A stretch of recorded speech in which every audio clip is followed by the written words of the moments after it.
Minari is a plant that my grandmother, when we were in Arkansas, my sister would go to school and I was still quite young. While she was at school, my grandmother and we would walk down to where she planted the Minari. I just remember that time that we would have together. I didn't like eating Minari as a kid. It always tasted bad to me, and it wasn't until later in life that I started to like it. For me, Minari is really embodying a certain spirit of my grandmother, a feeling about her, and the sort of love that she had for me, and also the love that my parents had for me. That's why I felt like this film has to be called Minari. And even in English, I didn't want it to be changed. I wanted it to be Minari, and for Americans to learn how to say this word. Wonderful Minari. When I wrote the script, I had Will Patton in mind for the character of Paul, and he was the first person I talked to about the script. I'd worked with him before. For Steven, we both had the same agent. This agent got us in touch, and we began to talk about the film together. And he came on board, and he wanted to he was wanting to act, but also to help me make the film. He said, even if I don't act, I want to help you make the film. And he came on board as a producer. But I was so grateful for him and for everything that he brought to this project. Sunja and Monica, I was living in Korea at the time, so I was able to meet both of the actresses while I was teaching in Korea. I knew right away that they were right for the film. I met them through a mutual friend named Ina Lee. She's a producer. So once I had the adults on board, I had to find the children. It was difficult because we had to find kids who could speak Korean and English. These kids probably had never acted before because there aren't many Korean American kids who are actors. So we knew that we were looking for someone with no experience. Julia Kim was able to find both of these kids through very wide casting calls. So we found Alan Kim in San Francisco, and we found Noelle Kate Cho in Virginia. And both of them sent me such audition tapes. I felt like they were very realistic. They were so interesting as individuals. That's what stood out to me. And I fell in love with Alan when I saw his video, and he was the youngest of anybody to send in an audition tape. That worried me a little bit, but once Alan came down and did an audition with Steven, we saw just how good he could be. He ended up coming on board.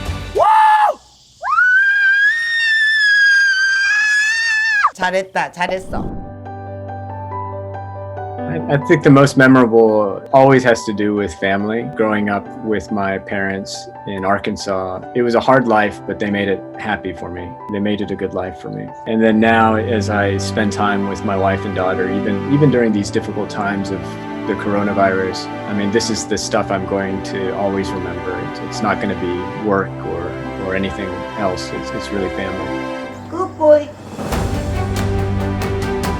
In 2018, I thought that this might be my last chance of writing a script. I was about to start teaching in a few months. And so I had a certain amount of time to write something. And I decided to try to do something as personal as possible. I'm now the age that my dad was when he moved us to that farm in Arkansas. And my child is the age that I was when we went there.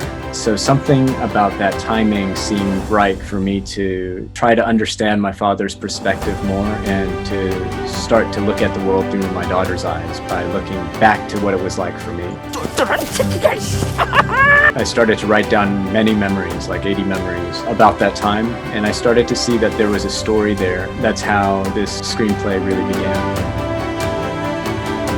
I don't really have a message that I feel I'm trying to make with the film. I hope that it would resonate there in the same way that it's resonating in many places. It really helps people to feel something about family and feel something about what it means to be alive. I wanted this film to be like an open table, that anybody is welcome to it. I like it. I don't have any guidelines or guidance for that. I hope that it's a film for everybody. Whatever people feel with it, whatever people take away from it, they're welcome. And peace to them. 여기 대체 어디야? 우리 새로 시작한다고 그랬잖아. 아빠는 빅 가든 하나 만들 거야. 미국 애들은 할머니랑 같이 방 쓰는 거 싫어한다던데. 쟤는 안 그래요. 한국 애니까. 우리 여기 있다가 망할 거야. 애들도 한 번쯤 아빠가 뭔가 해내는 거 봐야 될 거 아니야. 할머니는 진짜 할머니 같지 않아요. 할머니 같은 게 뭔데?